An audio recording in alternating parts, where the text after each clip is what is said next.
Bona tarda i benvinguts a una nova edició del Tribuna. Avui conversarem amb Josep Maria Pelegrí, conseller d'Agricultura. Conseller, benvingut. Moltes gràcies, ben trobats. Per fer-ho també comptarem amb la presència de David Rodríguez, que ens ajudarà a conduir aquesta entrevista. David Rodríguez és redactor d'Economia de la Mañana. David, benvingut. Hola, bona tarda. Conseller, si em posa a començar aquesta entrevista parlant del Segarra-Garrigues, va ser un tema que va girar d'aquest entorn tota la campanya electoral, va ser un tema molt central. A hores d'ara podem dir que es podrà augmentar la superfície regable i reduir les cepes o això encara continua sent una mica una quimera? Bueno, primer, és veritat que Convergència i Unió va basar molt la seva campanya electoral en una infraestructura bàsica pel territori i des del punt de vista de fixació de la gent, d'equilibri territorial, de prosperitat i de donar una dimensió molt més econòmica i de molta més activitat i de creixement econòmic en uns temps en els que l'agricultura, la pagesia i la ramaderia crec que necessiten aquesta infraestructura, no? Per tant, certament va ser una aposta decidida i voluntària de Convergència i Unió i ara el que hem de fer doncs, és intentar complir aquest programa electoral. Com està el tema del Segarra-Garrigues? S'han fet moltes coses, s'han fet passos, s'està treballant en una direcció que jo és el que sempre dic, no? Nosaltres plantegem el Segarra-Garrigues per intentar, i el nostre objectiu és aquest, que el Segarra-Garrigues sigui allò que es va crear i que es va concebre quan es va dissenyar aquesta infraestructura. A partir d'aquí, també crec que és normal que la gent, que el món de la pagesia, els periodistes, tota la ciutadania de Lleida especial tingui una preocupació i una insistent inquietud sobre com acaba i com s'orienta tot això, no? Però crec que estem en un moment en el qual nosaltres ja hem dit el que volíem del Segarra-Garrigues, la gent crec que ha rebut el nostre missatge i ara el que hem de fer és treballar per intentar aconseguir el que era i el que es va dissenyar que fos el Segarra-Garrigues. I em voldria quedar aquí, perquè potser crec que hauríem de treballar més i parlant menys del Segarra-Garrigues.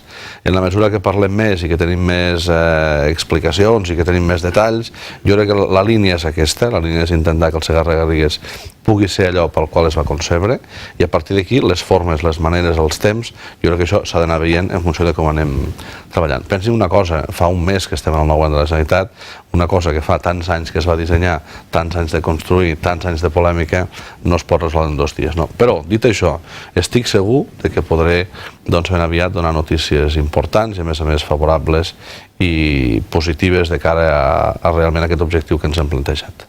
Fa poc, l'exconseller Antoni Seurana deia que si a Europa llegien aquesta voluntat de tornar al projecte original del canal de l'any 2003, podrien d'alguna manera fer enrere amb la decisió d'arxivar l'expedient. Fins i tot va dir que tenia bona relació amb vostè i que li comentaria el tema. No sé si n'hi ha parlat ja. Amb l'Antoni Seurana tinc una relació de fa molts anys, una persona que té una indubtable presència política, ha tingut una indubtable presència política en el nostre país, especialment en la ciutat de Lleida, i per tant hi tinc una bona relació. Hem quedat en veure'n, certament en vam parlar fa dies, em va trucar per felicitar-me, vam quedar que tindríem una sentada, el vaig veure també aquests dies a Barcelona, en la compareixença que va fer l'alcalde de Lleida a Barcelona, i per tant en parlaré, no? Però parlem menys del Segarra-Garrigues i treballem més per aconseguir que la gent pugui saber que el Segarra-Garrigues ha de ser un element de prosperitat del territori. Jo crec que aquest és l'objectiu. Jo també el que demanaria és que no s'interpretin les meves paraules. En quin sentit ho dic, això? Jo dic que el Segarra-Garrigues, per nosaltres, hauria de ser allò pel qual es va concebre.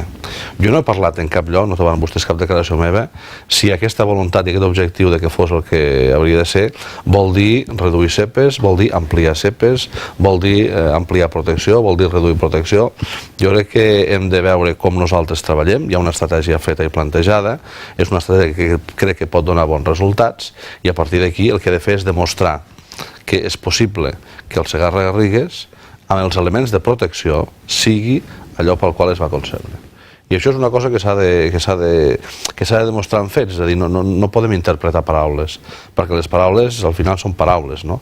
Compromís de Convergència i Unió, intentar que el Segarra-Garrigues sigui un element de dinamització del territori, que és l'objectiu pel qual es va concebre. Què hem de fer des de Convergència i Unió en el govern de la Generalitat? Treballar per aquest objectiu. I a partir d'aquí demostrar que realment som capaços de buscar aquesta concreció d'aquest objectiu en el canal Segarra-Garrigues. No, és que vostè vol ampliar les cepes, jo no ho he dit. No, és que vostè vol reduir les cepes, jo no ho he dit. No, és que vostè vol protegir, jo no ho he dit. Jo he dit simplement que el Segarra-Garrigues hauria de ser allò per la qual es va concebre i es va crear, que és dinamització del territori, equilibri territorial, i per tant que la gent pugui tenir un element de creixement econòmic, de major benestar, d'equilibri territorial, perquè el país pugui tirar endavant en un sector tan important com és l'agrari i com és el ramader des d'un punt de vista estratègic del país. Per tant, jo crec que estem en aquest estadi, no podem fer res més. Jo crec que si els dic, escolti, miri, demà me'n vaig a Brussel·les perquè tinc una reunió amb aquest senyor, passat demà m'aniré... Tot això jo crec que és una mica innecessari des del punt de vista de que la feina s'ha de fer i jo el que he de demostrar amb fets que soc capaç de fer en relació a aquest objectiu del Segarra-Garrigues. I això no ha d'incomodar ningú. Per què? Perquè hem dit que des de la Conselleria d'Agricultura i Medi Natural nosaltres tenim una consciència ambiental, però això no ha de ser un factor limitant per als sectors econòmics. Hi ha d'haver, allò que jo dic sempre, una compatibilitat en un concepte que és molt important, que és el creixement sostenible. Hem de poder créixer d'una manera sostenible, amb respecte al medi ambient, però també amb garantia que la gent pugui viure de la seva professió. En la mesura que nosaltres protegim molt i ofeguem a les persones, crec que la política no és correcta. En la mesura que nosaltres donem una capacitat brutal a les persones i no protegim el medi ambient, és una línia equivocada. Per tant, hem de fer compatible la protecció i el creixement. I això jo crec que és possible, però s'ha de treballar.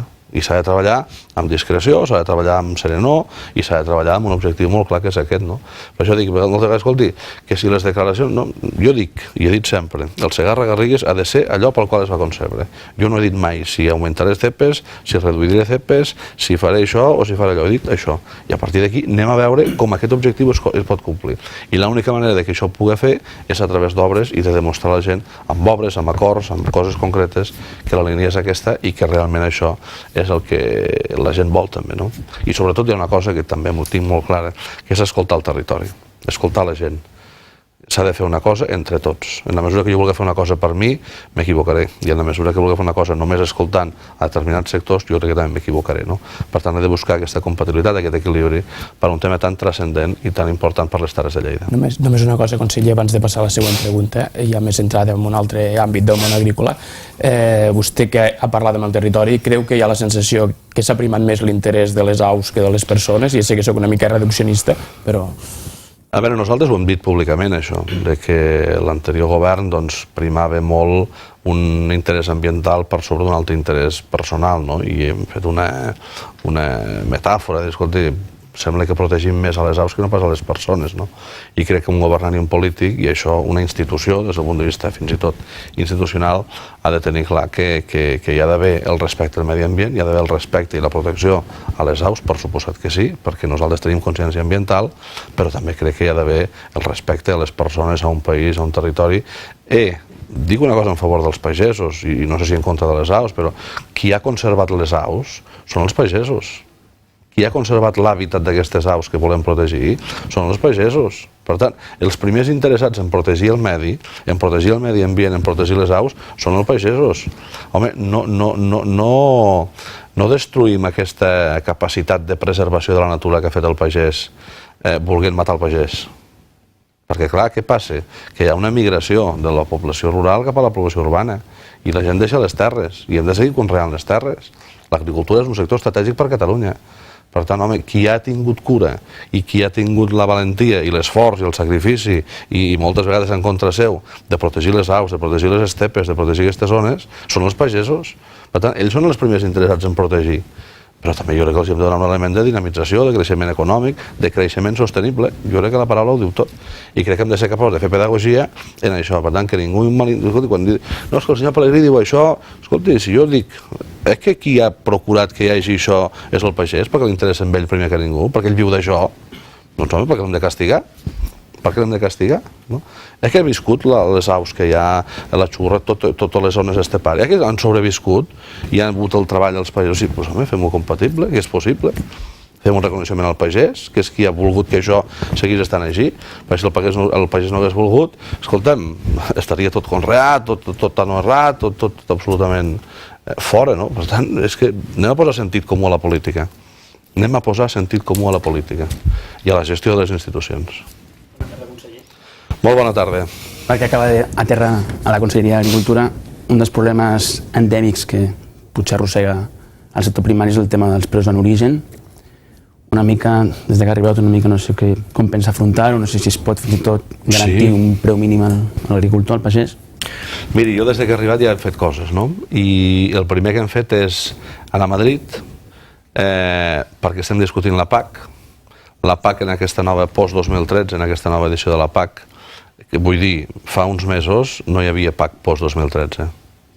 Fa uns mesos no hi havia PAC post-2013. Ara tenim la possibilitat de negociar i de participar en la negociació de la PAC post-2013. Quin és un dels elements importants d'aquesta PAC post-2013? Els preus. Aquí nosaltres tenim unes capacitats des del punt de vista de l'administració. I nosaltres el que hauríem de fer en aquesta PAC és intentar posar mecanismes per evitar que hi hagi compres de productes per sota del seu preu de cost. Això vol dir intervenir el mercat, això vol dir regular el mercat. Jo crec que això són mecanismes de regulació del mercat que han de protegir a la part més feble de la cadena, que és el productor. I en aquesta posició, la Generalitat de Catalunya, el govern de la Generalitat, la meva persona en particular, va defensar davant del Ministeri, davant de les altres comunitats autònomes, la necessitat de que la posició espanyola davant de la negociació de la PAC contemplés aspectes que van molt vinculats a aquesta qüestió. He de dir que el Ministeri és sensible a aquesta realitat, que també està per aquesta labor i que les altres comunitats autònomes també estan per aquesta labor. Per tant, no estic dient que jo en exclusiva defenso això, crec que hi ha una sensibilitat en tot l'estat espanyol, govern i comunitats autònomes, que estem per aquesta posició i per tant el que hem de fer és anar concretant a mesura que passin els dies i les reunions, estem conformant aquesta posició espanyola de cara a la defensa de la PAC i aquest serà un element importantíssim a l'hora de defensar. I crec que en aquest sentit tenim unitat dins de l'estat espanyol per defensar aquesta posició. I crec que és necessària, a més. Per què? Perquè hi ha elements en altres estats, com per exemple França, en els quals ja han tingut una intervenció en aquest sentit. I aquí també s'està preparant una intervenció, un instrument normatiu a través del qual en el sector de la llet podríem ajudar a que aquesta regulació ajudés a garantir els preus mínims de cost al productor. Llavors, com comentar-li al pagès que ha vist aquesta primera proposta de la PAC, que ha vist aquesta retallada d'ajuts directes, la posició una mica del departament entre defensar mercats, defensar una mica subvencions, quin equilibri buscaria? Deixi'm explicar-li el concepte. Jo no crec en les subvencions. En la mesura que algú hagi de viure de les subvencions, crec que ens estem equivocant. Nosaltres i la persona que les rep. Per què? Perquè les subvencions algun dia s'acabaran. De fet, en aquesta PAC post-2013 hi ha molts països que han entrat a la Unió Europea que tenen potser més dificultats que nosaltres, que els sectors estratègics seus demanen potser més ajuda de la Unió Europea i, per tant, això pot comportar una reducció de diners per l'estat espanyol. Pot comportar, per tant, insisteixo, fa uns mesos no hi havia PAC, per tant, zero. Ara tenim la possibilitat de discutir la PAC, per tant, hi haurà alguna cosa més que zero, però segurament això no podrà ser el mateix que teníem fins ara. Què hem reclamat? Què he reclamat jo en aquestes reunions? Que la quantitat sigui exactament la mateixa que hi havia fins a la PAC d'ara, la PAC que estem aplicant ara. Per tant, que no perdem recursos. Però aquests recursos jo no els vull convertir en una subvenció perquè la gent pugui subsistir. No vull un país subsidiat. Jo vull un país que estimuli l'activitat econòmica. I, per tant, les ajudes que hem de donar des de l'administració, que les hem de donar, que hi han de ser, han d'estar orientades a l'ajut, a la capacitat de reactivació econòmica i de creixement econòmic. Per tant, el que fem és donar diners per estimular el creixement econòmic, per estimular l'activitat productiva. En la mesura que el concepte no sigui estimular l'activitat productiva, jo crec que ens equivocarem. I hem de canviar una mica de concepte. Per tant, no hem de donar diners perquè sobrevisquin les persones, perquè això s'acabarà, sinó que hem de donar diners perquè hi hagi un incentiu a l'activitat econòmica i aquest creixement que el país necessita. I crec que el pagès i el ramader, estan molt sensibilitzats en això i ells volen l'ajuda per créixer, no volen l'ajuda per subsistir. Per tant, hi ha una sintonia en aquest concepte que el que hem de fer és acabar-la d'encaixar. Ha tocat el tema d'ajudes, conseller. L'any passat el govern, al mes de novembre, es va acollir el Pla Renove del govern espanyol per millorar, per comprar nova maquinària agrícola, per comprar tractors. Eren ajudes, pel que em consta, bastant minces. No sé si el govern s'hi tornarà a acollir o fins i tot augmentarà el número d'ajudes perquè la gent pugui renovar el parc agrícola, el parc de maquinària. Bé, aquí hi ha hagut un element que és important de tenir en compte també. Hi ha hagut moltes ajudes en aquesta ordre de convocatòria de subvencions, però tampoc no hi ha hagut diners després per fer front a aquesta demanda. I aquí tenim un problema, és a dir, en la mesura que nosaltres obrim línies que no siguem capaços de calibrar quina és la demanda del sector i, per tant, quins són els diners que nosaltres posem a disposició del sector, clar, aquí hi haurà un xoc d'interessos important. en el sentit que hi haurà molta gent que potser es canvia el tractor o es canvia la maquinària que sigui pensant que podrà obtenir una subvenció, se'l compra, fa la despesa, fa la inversió, després no compta en aquest ajut perquè no hi ha diners, perquè es van marcar uns baremos amb una sèrie de puntuacions i molta gent es va quedar fora, i després aquí generem una frustració i pot ser una dificultat que aquell senyor, si no hagués rebut l'ajuda, no s'hagués comprat el tractor, no s'hagués comprat la maquinària agrícola que fos. Per tant, hem de veure quina va ser la demanda que hi va haver l'any passat, hem de veure quins diners podem posar a disposició del sector en aquest camp i en aquesta ordre concreta a partir de l'any 2011 i decidir finalment si fem això o no fem això, o fem algun altre tipus d'enginyeria administrativa per poder ajudar més al sector en aquesta idea de l'incentiu a l'activitat econòmica i al creixement econòmic, que no pas tant a la subvenció concreta per subsistir, per subsidiar determinats sectors. Ara, les ajudes hi han de ser-hi, però en aquesta altra mentalitat, no de subvenció, sinó d'incentiu a l'activitat econòmica. Aprofitant que avui comença la campanya electoral de les eleccions a les cambres agràries, ara mateix fent una mica de balanç de la legislatura anterior, un dels punts febles considero que va tenir l'exconseller Llena va ser la relació una mica amb Unió de Pagesos, que és la principal organització agrària del país. Una mica com pensa afrontar aquesta relació en aquest estira i arronsa constant que hi ha entre l'administració i... Bueno, és una estira i arronsa que és lògic, que entra dins del joc del rol de cadascú. És a dir, l'administració pública té unes funcions i unes finalitats i la Unió de Pagesos defensa uns interessos molt concrets del món agrari des del punt de vista del sindicat. I per tant és lògic que hi hagi friccions, per tant no em preocupa en excés que hi hagi aquesta publicitat de crítiques o de demandes per part de sindicats, de la Unió de Pagesos, de la JARC o d'Assaja o dels altres sindicats que hi pugui haver-hi, perquè és un rol normal. Per tant, ni ens hem de preocupar en excés de la seva crítica, ni ells s'han de preocupar en excés de que nosaltres tinguem una política molt clara o molt decidida en determinats sectors. Què és el que hem de fer? Hem de ser capaços de parlar, de dialogar i de consensuar. I ells saben que el 100% del que demanen segurament que no ho obtindran, i jo sé que el 100% del que jo puc aplicar o vull aplicar, doncs potser tampoc ho aconseguiré. Però en la mesura que puguem donar una imatge de diàleg, de capacitat de consens i de que les mesures que siguin, les que proposin ells, les que proposem nosaltres, al final siguin beneficioses pel sector, aquest és l'objectiu que tinc. Per tant, la Unió de Pagesos és un sindicat que té una representació importantíssima al territori, és el sindicat majoritari en el món agrari de Catalunya, per tant, institucionalment, és a dir, com a mínim el respecte l'hi he de tenir, i per suposat que els hi tinc, però crec que després podem anar molt més enllà. Hem tingut converses amb ells, potser discrepem en alguns temes, per suposat que sí, però crec que hem de ser conscients de la necessitat de pactes i de consensos pel món agrari. Dos consideracions. La primera, jo sé que hi ha una realitat econòmica molt diferent, ho dic per la valoració que vostè feia de la legislatura anterior i les relacions que havíem tingut amb el conseller Llena. Per tant, hi ha una relació diferent, és a dir, la situació econòmica de la legislatura anterior a ara ha canviat substancialment, i ells ho saben, i per tant, i nosaltres també, i per tant nosaltres estem obligats a fer una sèrie de restriccions pressupostàries que és evident, no és una amenaça, però ens afecta a nosaltres i afecta a tota la societat. Per tant, qui estigui en la societat sap que l'administració pública té unes restriccions i unes pautes d'austeritat que hem aprovat que els afectarà. La societat, és a dir, no personalitzo, no cito ni el nom, perquè no pugui ningú... No és que vostè diu que ara nosaltres... No cito ni el nom, és a dir, hi ha una situació d'austeritat que afecta l'administració pública i que afecta el conjunt de la societat, i ens hem d'adaptar a aquesta situació d'austeritat. Segona consideració.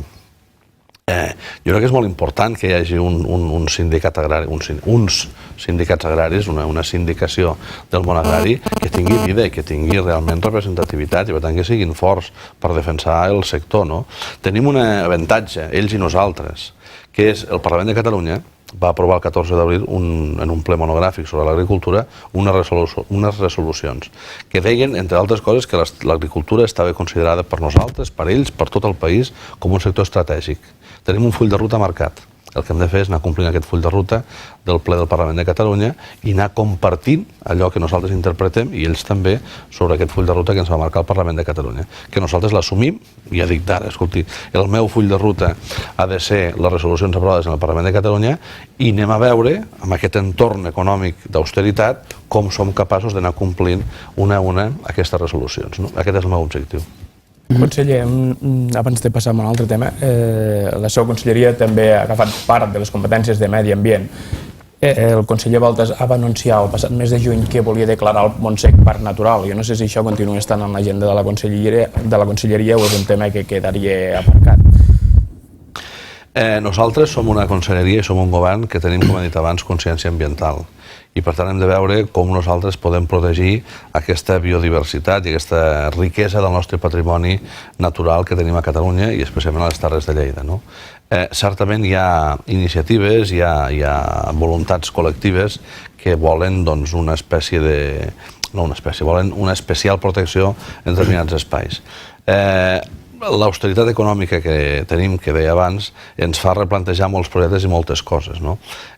Crec que és important tenir clar què vol la ciutadania d'un territori determinat i, per tant, el que he de fer és començar a parlar amb ells. Això vol dir que es farà al parc o que es farà a l'espai natural? No ho sé. Això vol dir que el diàleg hi és, en la mesura que puguem concertar voluntats avançarem molt més, però no em vull comprometre a dir, escolti, nosaltres farem aquest parc natural perquè crec que hi ha unes condicionants que són importants. M'explico. Tenim moltes àrees protegides, però no tenim recursos per gestionar aquestes àrees protegides. En la mesura que això és així, i que ha de ser així, per tant, estic dient, jo vull protegir determinades àrees, determinada biodiversitat, determinades espècies, tant de flora com de fauna, perquè és necessari que ho fem, i per tant aquesta consciència ambiental del govern de la Generalitat així ho demana i així ho volem fer, es pot convertir en un factor limitant si no som capaços de gestionar correctament aquests espais. En la mesura que no tinguem clar com hem de gestionar aquest espai protegit, doncs nosaltres el que farem és atentar contra el territori. És a dir, fixi's vostè, una protecció es pot anar o reconvertir en un element en contra del propi territori, i això no ho vull. I com que no ho vull, el que hem de fer és tenir molt clar què volem protegir, com ho volem protegir, quins recursos tenim per protegir això i com gestionem aquesta protecció. Per què ho dic, això? Perquè no m'agradaria que el medi ambient es convertís en un factor limitant. El medi ambient és un factor de dinamització econòmica. És a dir, no és incompatible protegir el medi ambient amb que hi hagi una dinamització econòmica. Escolti, vagi vostè pel món. Vagi vostè pel món. I al món hi ha espais protegits amb una duríssima protecció dels espais, de la flora, de la fauna, etc., amb una duríssima protecció d'aquells entorns, però hi ha una dinamització econòmica espectacular. I, per tant, hem de ser capaços de buscar aquells models de protecció que realment protegeixin, però que realment serveixin també pel país, que hi hagi una reversió d'aquesta protecció. No des d'un punt de vista de destrucció, des d'un punt de vista de creixement, i de creixement des del punt de vista, doncs això, d'aquesta protecció d'uns espais, d'una flora, d'una fauna, que jo vull protegir i que hem de protegir com a societat. I per tant hem de ser capaços de veure com podem gestionar aquests espais perquè la protecció no sigui incompatible amb el creixement i sobretot, consens amb el territori. Per tant, hem de començar a parlar amb els del Montsec, hem de veure quins són els elements que ells posen damunt de la taula i hem de veure quins elements tenim des de l'administració i tots plegats per poder gestionar d'una manera correcta aquests espais. Li demano ja molta brevetat, conseller, perquè estem acabant. Perdó, ja sé que potser m'allargo massa, però... Tranquil, és interessant, però estem acabant i estem fora de temps, però només una última pregunta. Creu, com Jordi Pujol, que Catalunya serà independent o no serà, en termes de Torres i Bages? Jo no sóc independentista. Per tant, la meva filosofia política no és la independència, la respecto, perquè soc demòcrata i, per tant, soc una persona que crec que hem de respectar les opinions dels altres, mentre aquestes opinions no limitin o no envaeixin la llibertat dels altres, i, per tant, tot allò que sigui la llibertat d'expressió, la llibertat d'acció, des d'un punt de vista d'aquesta voluntat que pot construir-se a través de les persones i dels països, doncs, jo no tinc res a dir-hi, no? Què li dic? Home, sí que li dic que hi ha una consciència cada vegada més extesa de que aquesta agressió que rep Catalunya per part de l'Estat pot ser negativa des d'un punt de vista nacional. I, per tant, això pot fer radicalitzar molt més la consciència de les persones. Jo no m'atreviria a dir que això sigui realment una voluntat exclusiva del camí cap a la independència, però sí que realment constato que hi ha aquesta agressió, aquest sentiment d'agressió per part de l'Estat cap a Catalunya, i això radicalitza molt els ànims i és comprensible. A partir d'aquí el meu model és un model confederal, és a dir, jo parteixo de la voluntat dels fundadors de la Unió Democràtica l'any 1931 i aquest és el meu model polític. Per tant, no tinc res en contra de la independència, jo tinc el meu model, igual que respecto la independència i els que creuen en la independència i defensen la independència, crec que també puc demanar aquest respecte pels que pensem un model confederal i pels que defensem la construcció d'un model confederal. Conseller Pelegrí, moltes gràcies. molta sort en aquesta legislatura que pràcticament acaba de començar. Moltes gràcies a vostès i a la seva disposició. I a tu, David, també moltes gràcies i ens trobem un altre dia. Gràcies a tu. I amb tots vostès ens retrobem la setmana vinent amb una altra edició del Tribuna. Bona tarda.